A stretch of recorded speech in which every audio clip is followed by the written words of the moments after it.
Je m'appelle Amélie Delacour et ça fait 9 mois que j'ai lancé une marque avec mon associée Caroline Ray, une marque de mode qui s'appelle 17h10, qui est une marque spécialisée dans les tailleurs costumes pour femmes. Et on trouvait qu'il n'y avait pas assez de marques spécialistes des costumes chez les femmes. Il y en a plein chez les hommes et il n'y en avait pas beaucoup chez la femme. Et donc on s'est dit qu'on allait lancer cette marque avec l'envie de créer des coupes pour chaque type de morphologie. L'idée c'est compose ton tailleur. Donc voilà, on propose plusieurs modèles de vestes et plusieurs modèles de bas, pantalons et jupes. Et chaque fille, chaque femme, selon son style et sa morphologie, peut composer le tailleur idéal dans les couleurs qui lui plaisent. Tout ça dans des tissus qu'on va sourcer en Italie et des tailleurs qu'on fabrique au Portugal. Donc c'est vraiment une marque européenne. C'était en janvier dernier qu'on a lancé l'aventure avec mon associée Caroline. Nous, on avait travaillé 5 ans à peu près avant de prendre cette décision de quitter nos confortables CDI pour se lancer dans l'entrepreneuriat. Je pense qu'on a fait des études qui nous ont passionnés. On était très contentes des voies qu'on prenait. On a travaillé toutes les deux d'ailleurs dans le même secteur qui est le marketing, communication, publicité. Donc on était dans les agences de pub. Pour le parcours de Caroline, elle en a fait différentes. Moi, je suis restée 5 ans dans la même agence. Et même si on était vraiment contentes de nos boulots, c'était des secteurs dans lesquels on se plaisait, les marques, créer des belles marques, aider les marques à se développer sur des projets français et internationaux. Ça nous a donné le goût d'ailleurs de la création d'une marque et c'est ce qui nous a amené à faire la nôtre. Mais c'est pas tant le secteur que l'envie justement d'aller vers un peu plus d'indépendance, je pense vraiment. Je pense qu'on a toujours, en tant que salarié, des déceptions liées à son évolution, à la manière dont on veut travailler, la gestion de son temps, le management, la reconnaissance qu'on peut avoir ou pas. Donc on a eu je pense quand même des bons managers pour ma part. J'ai vraiment eu des très très bons managers. Mais j'avais envie de tenter mon aventure. C'était le bon moment aussi. Je pense qu'il y a une question de timing. C'était avant les 30 ans, plutôt que d'acheter un appartement, on se dit, moi j'avais envie de lancer ma boîte. C'était un projet qu'on a mûri longtemps, franchement. Ça devait faire 3 ans qu'on y réfléchissait sérieusement, qu'on avait beaucoup d'idées de société. On ne s'est pas lancé pour créer cette marque, on avait envie de se lancer. Et du coup, c'était ensuite toute la démarche qu'on a eue, c'était de trouver l'idée à laquelle on croyait suffisamment pour quitter nos boulots et y aller. Donc à force de réfléchir, l'idée a fini par venir. On a décidé de prendre vraiment le temps de la mûrir. Donc c'est passé par déjà vérifier que l'idée était valide. Donc avant d'annoncer quoi que ce soit à nos employeurs, on a vraiment enquêté, on est allé faire des salons professionnels, on a rencontré des gens du secteur pour essayer d'évaluer si l'idée semblait viable sur le papier. Et ensuite, on a aussi pris vraiment le temps de réfléchir, nous, est-ce qu'on était prête à se lancer, est-ce qu'on voulait vraiment vivre cette aventure, est-ce qu'on avait la force peut-être d'être entrepreneuse. Donc nous, en plus, c'est tombé l'idée, on l'a eu en mai il y a 1 an et demi. Donc on s'est quand même laissé tout l'été, juillet, août, en se disant c'est important de partir, prendre des vacances et vraiment se demander si en étant bien reposée, j'ai toujours envie de le faire. C'est pas une forme de fatigue de ce moment-là de mon travail pour aller vers ce choix. Et effectivement, quand on s'est retrouvés en septembre, Caroline et moi, on avait toutes les deux bien réfléchi pendant les vacances et on s'est dit non, en fait, on veut trop le faire. La première difficulté, c'est le fait de ne pas avoir toutes les compétences nécessaires. Idéalement, si on veut savoir faire tout bien les postes, créer une société, ça demande du juridique, du financier, du marketing, de la gestion opérationnelle, donc de l'argent. Donc c'est vrai que tout ça, déjà les compétences qu'on maîtrise, et du coup ça oblige à se former tout le temps, à trouver des gens qui peuvent nous donner des conseils, parfois investir dans certaines expertises quand on sent que c'est important et que l'investissement en vaut le jeu. Il y a trouvé de l'argent, qui est une vraie question, parce qu'aujourd'hui, monter une boîte avec 10 € en poche, ça peut se faire, mais nous, dans le secteur qu'on a choisi, la mode, créer un produit, c'est pas possible. Donc il y a vraiment un besoin de trouver de l'argent, et c'est vrai qu'on n'est pas dans le secteur le plus évident, parce que les banques se méfient beaucoup de la mode. Aujourd'hui, en plus, c'est plus facile d'être un entrepreneur dans la tech et dans l'innovation parce que c'est là qu'il y a les principales subventions. Donc voilà, quand on est sur des produits plus traditionnels, il faut encore plus montrer en quoi on fait la différence, on a quand même une forme d'innovation. Et puis après, je pense que c'est effectivement la conjoncture du marché, la conjoncture économique qui à la fois valorise beaucoup l'entrepreneuriat et en même temps il y a beaucoup d'entrepreneurs, donc c'est très concurrentiel. Donc il faut bien réussir à se démarquer et c'est un des challenges, je pense. Alors nous là, depuis qu'on s'est lancé, il y en a eu 3. La première source de financement, ce sont nos économies. Comme on avait bossé 5 ans, ça nous a quand même permis de mettre de l'argent de côté. Donc voilà, du coup on a décidé d'investir ces économies qu'on avait dans notre société. Le deuxième, ça a été de faire des freelances. C'est là aussi où c'était bien d'avoir des métiers comme la communication, la pub, où on peut travailler à côté. Donc on a fait des missions de freelance pendant plus de 6 mois, qui nous a aussi permis, qu'on a mis sur le compte de notre société. Ça, c'est des choses qu'on peut faire, comme ça l'argent va directement dans la trésorerie. On a quand même eu la chance de bénéficier de rupture conventionnelle. Donc il faut savoir que du coup, ça permet pendant 2 ans d'avoir son loyer assuré. Donc c'est pas rien. Et enfin, nous, ce qu'on a choisi, c'est d'essayer d'intégrer le réseau Entreprendre, qui est un réseau qui aide les entrepreneurs en faisant un prêt. Donc c'est assez compliqué d'y rentrer, c'est des dossiers, c'est un grand oral d'admission, donc ça se prépare, ça prend beaucoup de temps, il faut bien ficeler son projet. Mais nous on a fait les étapes, on a passé notre grand oral et on a été accepté. Donc là, pareil, c'était un prêt où on a 5 ans pour le rembourser, donc c'est aussi une source de financement qui nous a bien aidés. Alors nous, on a fait le choix de se lancer avec la plateforme Ulule. Donc c'est une plateforme de crowdfunding française. Donc ces plateformes en fait permettent de faire parler de sa marque, de proposer ses produits alors qu'ils ne sont pas encore fabriqués. Donc c'est le système de précommande ou alors de demander une cagnotte et les gens, s'ils aiment le projet, le financent et après on a la somme suffisante pour investir et faire le lancement.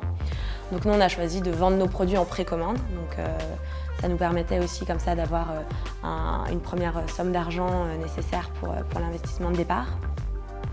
Donc c'est vrai que ces plateformes en soi offrent une certaine visibilité parce qu'elles ont un réseau de gens qui s'intéressent aux projets d'entrepreneurs, mais il y a quand même un gros enjeu en tant que la personne qui lance de soi-même rassembler une communauté de gens qui est prêt à soutenir.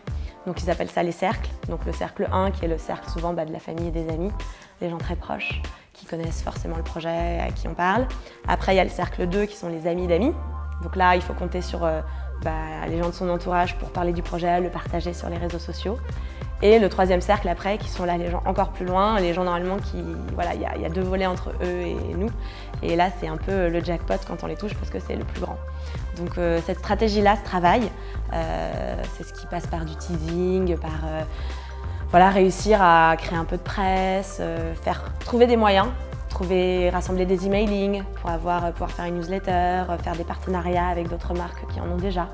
Donc c'est tout ce travail-là en amont de préparer la notoriété pour pouvoir activer ses premiers cercles, donc bien préparer ses proches, puis ensuite préparer des petites choses pour qu'eux puissent partager et que ce soit facile pour eux de parler du projet, en espérant du coup que ça aille au-delà et que ça atteigne le 3e cercle, comme ils disent. Donc voilà, c'est quand même un gros travail plutôt de communication. Comme je disais, l'entrepreneuriat, c'est des moments très joyeux et des moments plus durs.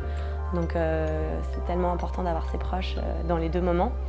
Je pense que on est pareil avec mon associé, on a des papas entrepreneurs. Donc c'est vrai que quand la famille en elle-même sait ce que c'est, ça aide.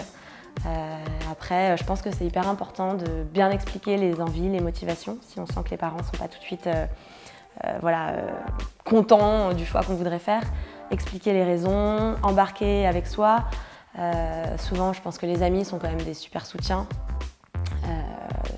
Son copain ou sa copine aussi, c'est important qu'ils comprennent parce que d'un point de vue même financier, d'un coup, on repart quand même un peu en arrière, on perd en pouvoir d'achat, donc faut être prêt.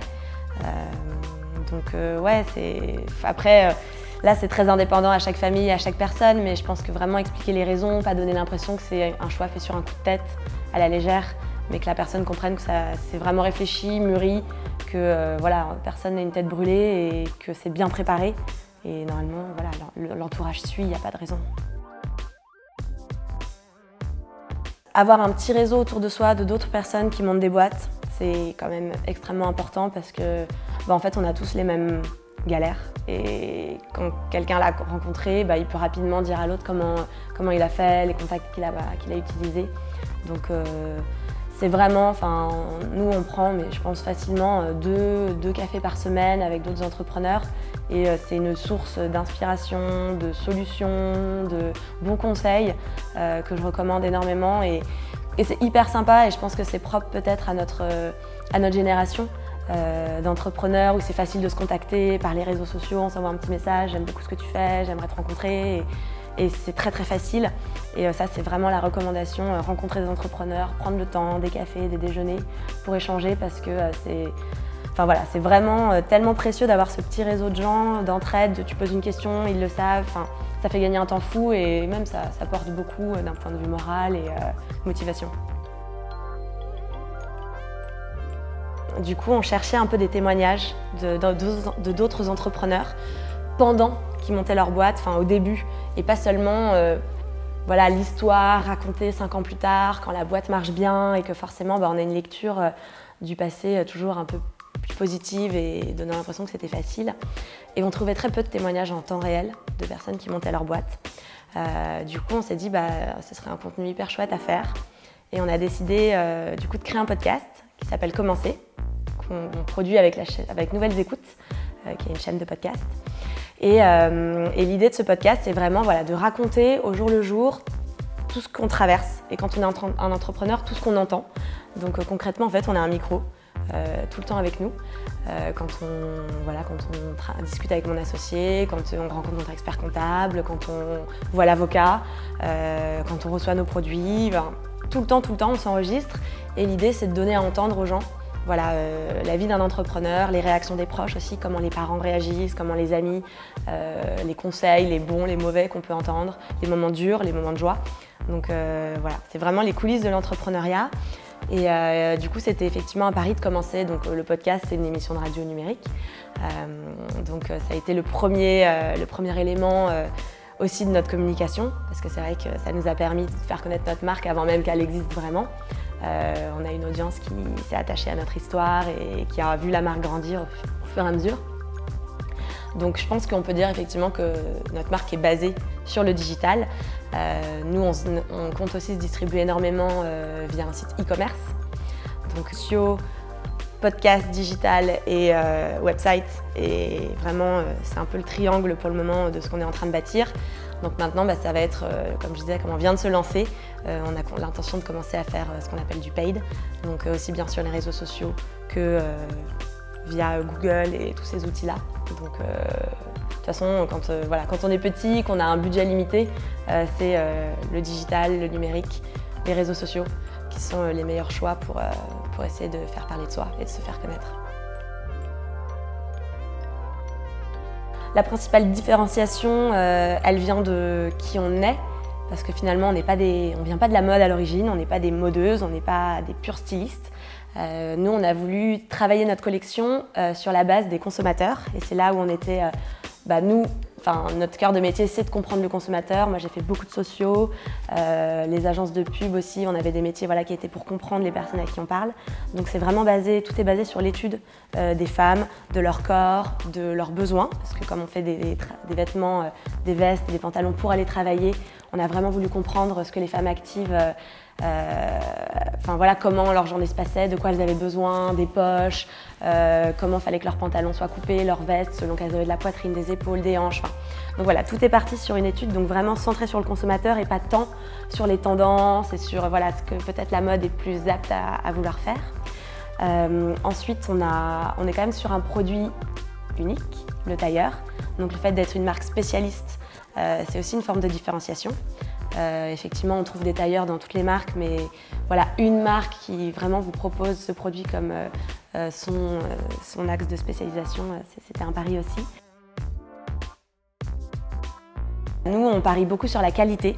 On sait qu'aujourd'hui, il y a cette tendance qui revient, qu'on appelle le slow fashion, qui est vraiment de plutôt acheter des belles pièces dans des belles matières naturelles, plutôt que voilà, d'aller chez Zara et d'acheter des produits très beaux, mais voilà, on sait que c'est fait de manière plus industrielle, dans des matières voilà, plus synthétiques. Donc nous, on a voulu aller plutôt vers la tendance du slow fashion, et notamment les plus beaux costumes tailleurs sont faits dans de la vraie laine. Et du coup, on a voulu aller chercher les beaux tissus italiens qu'on trouve souvent chez les hommes d'ailleurs, et pour l'amener chez la femme. Moi, je ne regrette pas du tout d'être passée par le salariat, parce que je pense que quand on veut monter une boîte, c'est quand même pas mal d'en avoir vu une de l'intérieur. C'est difficile. Il y a des belles histoires de jeunes qui sortent de leurs études, de leur école et qui réussissent à monter des boîtes, donc c'est propre à chacun. Mais voilà, moi je sentais que j'avais besoin de voir une structure, comprendre comment ça marche, pour pouvoir penser la mienne. Passer aussi par des grosses boîtes, c'est une façon de voir des process et voilà comment une structure fonctionne. Moi, l'envie, c'était aussi de créer une marque. Et c'est vrai que mon métier, c'était d'aider des marques à se développer, d'accompagner d'autres marques. Donc je suis contente d'avoir eu l'expérience de d'autres entreprises que j'ai accompagnées pour avoir une vraie idée de ce que moi je voulais faire et comment je voulais le faire. Et c'était pas mal comme ça de pouvoir tester, avoir des retours, comprendre ce qui peut marcher ou pas avec d'autres. Et puis c'est quand même le réseau. Je pense que quand on a travaillé dans une entreprise, on a rencontré beaucoup de personnes de justement secteurs différents, parce qu'on travaille toujours, même si moi j'étais en marketing, on travaille avec des gens plutôt dans la production. Et ça c'est essentiel ensuite quand on monte sa marque, de savoir vers qui se tourner, quelles expertises appeler pour bien s'entourer justement et réussir. Les erreurs. Avoir mis trop de temps à bien faire signe aux bonnes personnes de notre entourage, avoir fait confiance un peu trop vite à notre premier modéliste, sans avoir pris le temps de vraiment évaluer son travail, s'il répondait aux attentes et à notre cahier des charges. Je pense que, mais ça on y travaille encore, c'est une forme de perfectionnisme et d'avoir envie de tout très très bien faire, parfois de passer trop de temps sur des petites tâches.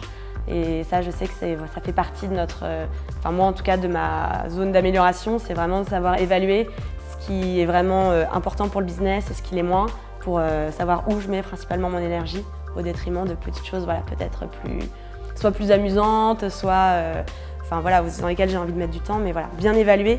Et ensuite, c'est aussi savoir parfois prendre des compétences, donc des freelances, notamment sur des questions qu'on ne maîtrise pas. Et plutôt que de passer des heures et des heures à faire quelque chose et à le faire mal, à mal investir son argent, se tourner vers quelqu'un qui saura consacrer le temps, payer le prix.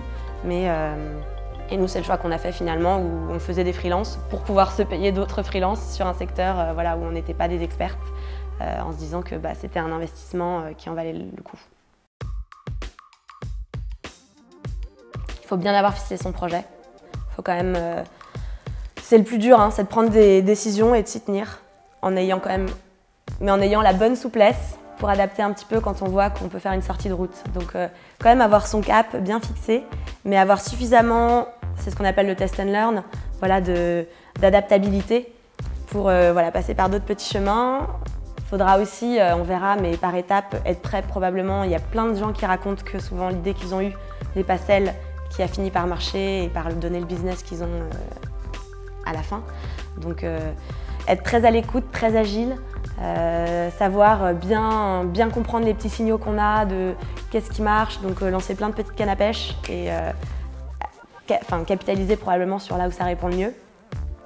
Et puis ensuite, je pense que c'est quand même de la persévérance. Faut savoir que tout le monde dit, c'est un marathon, donc faut pas partir trop vite, faut pas partir trop fort, faut pas mettre tout son argent tout de suite. Faut savoir qu'il faut tenir sur la durée, même moralement, que quand il y a un coup dur, il faut savoir l'encaisser pour ensuite rebondir. Quand il y a un coup de joie, il ne faut pas non plus trop se reposer et capitaliser dessus. Donc c'est vraiment un travail de fond de cours et bien voir où on veut aller, être prêt à adapter, à changer de direction si on sent qu'il y a une opportunité qu'on n'avait pas vue au départ et qui se trouve par là. Et puis bien investir son temps, son énergie. Alors effectivement, l'entrepreneuriat, ça semble un peu être le truc à la mode en ce moment.